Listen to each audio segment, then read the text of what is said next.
श्रवण करके मन को महान शांति मिलती है, भगवान के चरण कमलों के में प्रीति बढ़ती है। वैसे तो आपने सब नाना प्रकार के व्रतों को विषय में उपदेश दिया। अब मैं आपकी सम्मुख श्रेष्ठ व्रत को सुनने की अभिलाषा रखता हूँ, जिसके करने से मनुष्य मन से पाप करे, शरीर से पाप करे, वचन से पाप करे। इन सब के निवारण के लिए हमें कोई उपाय बताइए। राजा के इन वचनों को सुनकर के ब्रह्मा जी बोले कि हे राजन, तुम्हारा प्रश्न जो आपने पूछा वह तो बहुत उत्तम है, धर्म में प्रीत बढ़ाने वाला है। मैं तुमको एक बहुत गूढ़ समस्त पापों को नष्ट करने वाले गूढ़ व्रत को बताता हूँ। यह व्रत ऋषि पंचमी के नाम से विख्यात है। इस व्रत को करने वाला प्राणी अपने समस्त पापों से सहज में छुटकारा पा लेता है और उसे नरक नहीं जाना पड़ता है। इस व्रत का एक अति पुरातन इतिहास है। उसी इतिहास को अब मैं तुम्हारे सम्मुख कहता हूँ। व्रत का इतिहास बताते हुए ब्रह्मा जी ने कहा कि एक समय विदर्भ देश में उतंक नामक ब्राह्मण अपनी पत्नी प्रतापत्नी के साथ निवास कर रहे थे। उस ब्राह्मण दंपत्ति के परिवार में एक पुत्र और एक पुत्री थी।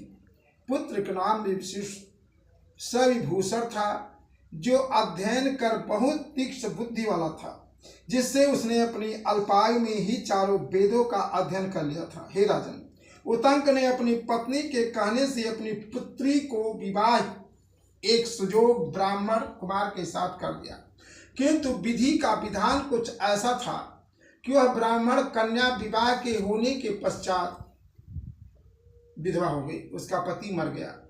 वह ब्राह्मण कन्या अपने धर्म का पालन करती हुई अपने पिता के यहाँ रहने लगी।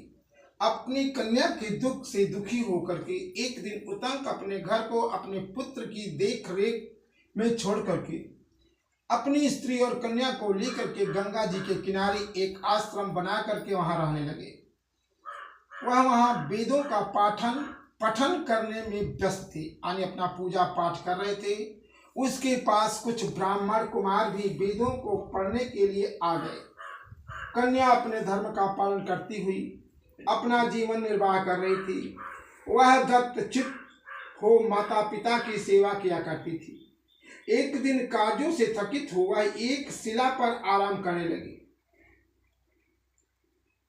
थकान अधिक होने के कारण उसको अपने शरीर की सुधि ना रही, सो गई। ईश्वर की लीला ऐसी हुई कि अर्धरात्रि के समय एकाएक उसके शरीर में कीड़े उत्पन्न हो गए। शिष्यों ने उसे वस्त्र विहीन तथा उसके शरीर पर कीड़ों को रेंगता देखा तो उन्होंने अपने गुरु पत्नी को जाकर के यह समाचार बताए कि गुरु माता, आपकी कन्या के शरीर में कीड़े पड़ जाने की बात कही। वह बात सुन करके ब्राह्मणी रोती हुई उस शिला के पास पहुंची। वहां उसकी कन्या सचमुच ही वस्त्र विहीन तथा बेशुद्ध पड़ी थी। उसकी शरीर पर हजारों कीड़ों को रेंगता देख करके वह अत्यंत दुखी हुई और चीख चीख करके रोने लगी। इस प्रकार विलाप करते करते वह ब्राह्मणी भी अचेत अवस्था में प्राप्त हो गई। किंतु ज्यों ही उसे चेत हुआ तो उसने अपनी कन्या को गोदी में उठाया और आश्रम में अपने पति उतंक ऋषि के सम्मुख ले जा करके रख दिया। कन्या की उस दशा को देख करके वह ब्राह्मणी अपने पति से बोली कि हे स्वामी, आप कृपा कर मुझे यह बतलाइए कि आपकी इस साध्वी कन्या की यह दुर्दशा किस दुष्कर्म के कारण हुआ है। भारद्या की इस बात को सुनकर के उतंक ऋषि अपने नेत्रों को बंद करके शांत होकर हृदय में भगवान का ध्यान करने लगे। इसी प्रकार उन्होंने अपने अंतर ज्ञान शक्ति के द्वारा कन्या के पूर्व जन्म से जो उसके पूर्व जन्म में गलती हुआ था उसको बताए। अपने नेत्रों को खोल करके वह कहने लगे कि हे प्रिय, हमारी यह कन्या अपने पूर्व के 7वें जन्म में एक ब्राह्मणी थी। उस समय इसने एक बार रजस्वला होते हुए भी घर के घड़े आज बर्तनों को छू लिया थी। छुआ करती थी। बस उसी पाप के कारण आज इसके शरीर में कीड़े उत्पन्न हो गए। शास्त्रानुसार स्त्री पहले दिन चांडालनी, दूसरे दिन ब्रह्म हत्याग्नि, तीसरे दिन एक धोबी के समान होती है, चौथे दिन वह स्नान करने के पश्चात शुद्ध हो जाती है।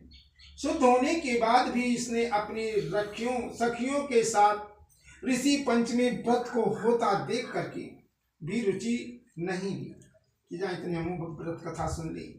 व्रत के उत्सव के दर्शन मात्र से तो इस जन्म में इसको उत्तम ब्राह्मण कुल प्राप्त हुआ था। मुनि के इस प्रकार के वचनों को श्रवण कर उनकी पत्नी बोली कि स्वामी, जिस व्रत के दर्शन मात्र से ही आपके उत्तम कुल में जन्म तो प्राप्त हुआ, परंतु जिसका पुरस्कार करने से शरीर कीड़ों से भर गया, ऐसे महान और आश्चर्यजनक व्रत को आप कृपा करके मुझे अवश्य बताइए। तब उत्तम ऋषि आनंदित होकर बोले कि हे बंधु, यह व्रत समस्त व्रतों से उत्तम है। तुमने इस व्रत की जानकारी चाहिए जो समस्त प्राणी मात्र के लिए लाभदायक होगी। इसके प्रभाव से समस्त पापों का नाश हो जाता है। इस व्रत को करने वाला निश्चय ही दैहिक, भौतिक और दैविक तीनों प्रकार के कष्टों से छुटकारा पाता है। व्रत करने वाली स्त्री अपने सौभाग्य को प्राप्त करती है। यह चमत्कारी व्रत भाद्र मास के शुक्ल पक्ष की पंचमी के दिन होता है। व्रत करने वाली स्त्री को चाहिए कि वह गंगा या उसके समान पवित्र नदी अथवा पवित्र कुएं के जल से स्नान करे। नित्य कर्मों को करने के बाद विधि विधान से पंचामृत बना करके श्रद्धा और भक्ति सहित सप्त ऋषियों को उससे स्नान करावे। फिर चंदन, अगर, कपूर आदि गंध तथा पुष्प, धूप, दीप आदि निवेदित करे। भूम गौ के गोबर आदि से शुद्ध करके उस पर अष्टदल कमल बनाकर अरुंधति सहित सप्त ऋषियों की स्थापना कर ली जाती है। पवित्र वस्त्रों और यज्ञोपवीतों को अर्पित करे। उत्तम फलों और मिष्ठान से उनका भोग लगावे तथा आर्घ्य दी। सप्त ऋषि यथा कश्यप, आत्रि, भारद्वाज, विश्वामित्र, गौतम, जमदग्नि और वशिष्ठ जी का ध्यान करके इस प्रकार प्रार्थना करें कि हे ऋषिवरों, आप सभी मेरी पूजा को स्वीकार करें तथा मुझे कृतार्थ करें। आप मेरे द्वारा निवेदित दिए हुए आर्घ्य भोग आदि को स्वीकार करें। जो स्त्री ब्रह्मचर्य धारण करती हुई इस व्रत को करेगी वह उत्तम वांछित फल को प्राप्त करेगी, इसमें संदेह नहीं है। इस व्रत का फल समस्त तीर्थों के दर्शन और संसार के समस्त दानों से भी श्रेष्ठ है। सुख पाने की इच्छा से जो स्त्री इस व्रत को धारण करती है वह स्वयं सुंदर स्वरूप और उत्तम गुणों से भरपूर हो पुत्र पौत्र आदि को पाती है।